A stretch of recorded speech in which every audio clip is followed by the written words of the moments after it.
Infection rates are down. Fewer people are dying. Still, experts warn that the darkest days of the pandemic may still be ahead of us. The spread of more dangerous COVID variants threatens the progress we've made so far, and it could also threaten the efficacy of vaccines, which is why our next guests argue it is imperative that we vaccinate faster to avoid what one calls an apocalypse. There are ways to do that right now, our guests argue. Authorize the AstraZeneca vaccine, give out first doses immediately instead of holding back second doses, simplify the eligibility process, and do a better job of convincing skeptical Americans. If not, America could face, quote, 1 million deaths by the end of this year.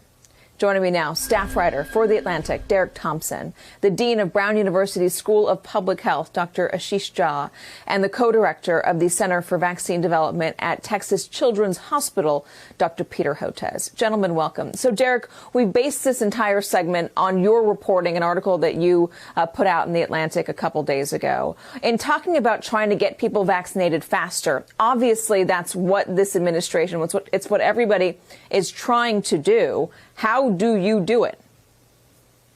Yeah, I would say things are getting better, and they are getting better fast, but they're not getting better fast enough. The three statistics that, for me, crystallize where we're at in this moment are, number one, hospitalizations are down 50% in the last month. That's fantastic. Number two, deaths, daily deaths are down 30% in just the last week. That's even better. But three, 15,000 people died of COVID-19 last week. That is a catastrophe. So in a vacuum, I think it's reasonable to want a patient and deliberate FDA to act patiently and deliberately. But I don't think we're operating in a vacuum. We're operating in a world where 15,000 people are dying of a pandemic this week, and we haven't yet seen the variants from the UK, South Africa, Brazil, necessarily take over in states the way that they might in the next few months. So we need to move faster. Right now, we're vaccinating about 1.5, 1.6 million people per day. At that rate, it'll take about 9 months to get to 75% of the population. We need to double that. We need to get to 3 million vaccines per day, I think. And that statistic was initially given to me by my co-panelist here, Dr. Hotez. That would get us to 75% vaccination in 4.5 months. That, I think, is the timetable that is necessary given the crisis that we are living in and the crisis that we may experience if the variants take off here. So part of the argument is to make the AstraZeneca vaccine available immediately. It's available, Dr. Hotez, in the UK. It's available in other places, the EU. It's not available here. Yeah, I think the big unknown is how many doses we actually have stockpiled of these vaccines. You know, in terms of making a decision about whether to even consider single dose or half dose of the Moderna or Pfizer vaccine, or to release through emergency use authorization the AstraZeneca vaccine, I really need to know what's been stockpiled and what's available for release now. And what's driving my concern, of course, is the B.1.1.7 variant coming out of the United Kingdom. And my concern is based on what we saw in the UK last year. So it first appeared in September. It was flat, it was flat, it was flat. And all of a sudden, a few weeks before December, it really accelerated and exploded. And within a short period of time, 50% of the isolates in parts of England were that variant. And we know that it's much more transmissible. And then the UK government last week put up on their website evidence, which is not peer-reviewed, but it's looking pretty impressive, that the mortality rate and death rates are substantially higher. So the big worry right now is in states like Florida, where you have maybe 10% of the variants are that UK variant. It's not going to look bad for a while, but when things go wrong, it's going to go really wrong and really fast. And some estimate by the middle of March, the end of March, it could really accelerate. And that's what's driving my worry. Even though everything is trending in the right way, the deaths have not gone down like we expect. But as Derek says, everything else has gone down. And so everyone's kind of high-fiving themselves, saying maybe the worst is behind us. I worry this is the eye of the hurricane and the big wall is about to hit. And so I want to know what kind of doses that we have out there. I'm not worried about the summer and the fall. The Biden administration's made a good faith effort to secure more Novavax vaccine and Johnson & Johnson vaccine. And more mRNA vaccine. We'll be fine as we move into the summer.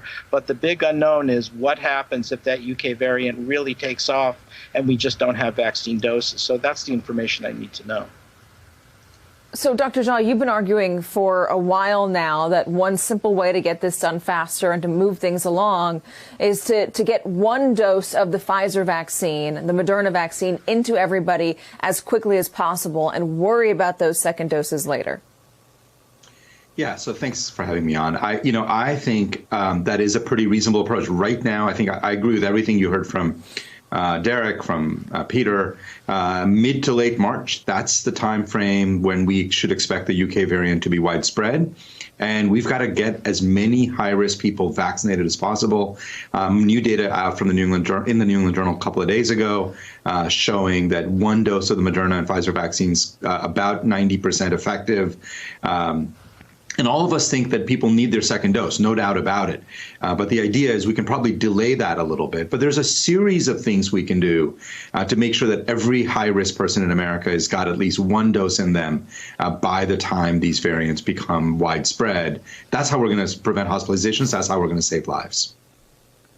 What about simplifying the eligibility process, Dr. Jha?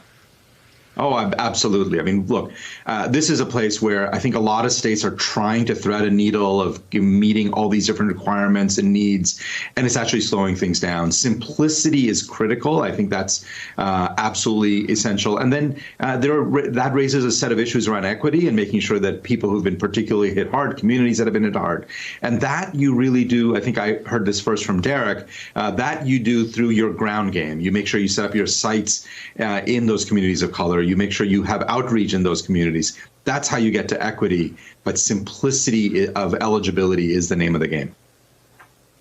Dr. Jha, we also are doing, I think we could do better on messaging and efficacy. You've been arguing this over and over again, that we're talking about efficacy wrong. Explain.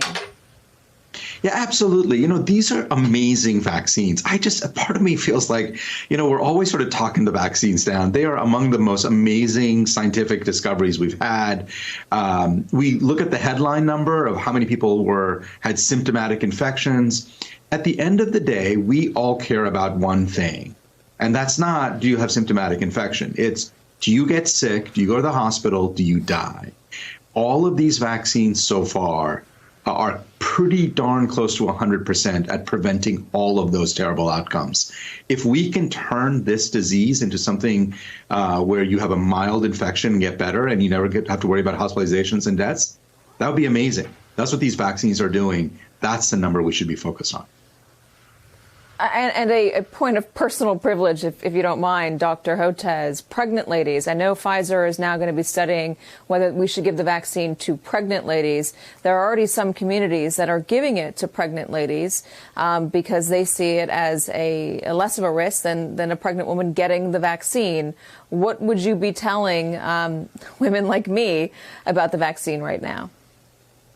Yeah, for my daughter or a loved one or a sister, I would say take the vaccine. And the reason is I'm extremely concerned what I'm seeing when pregnant women get COVID-19. They have really awful outcomes, high rates of hospitalization, ICU admissions, and even worse.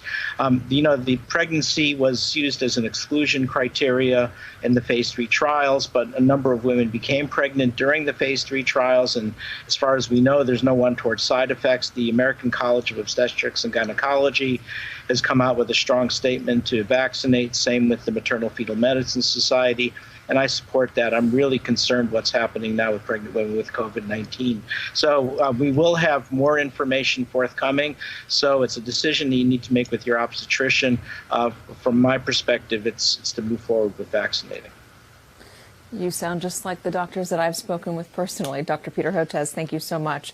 Dr. Ashish Jha, always thank you. And Derek Thompson, thank you so much for laying this out for us so that we could go through it as systematically and as intelligently as we just did. I appreciate it. And I also want to remind you about Comcast NBC Universal's new Plan Your Vaccine campaign. Look at your screen. There's a barcode. Put your phone up to it. Open the camera app. A link will come up. It'll take you to planyourvaccine.com, or just open up a browser and go to planyourvaccine.com. It'll give you a state-by-state guide to tell you when you will be eligible to get the vaccine and where you can get it. Again, planyourvaccine.com. Hey, thanks for watching our YouTube channel. You should know that you can follow today's top stories and breaking news and catch up on your favorite MSNBC shows all in one place. Download the NBC News app today.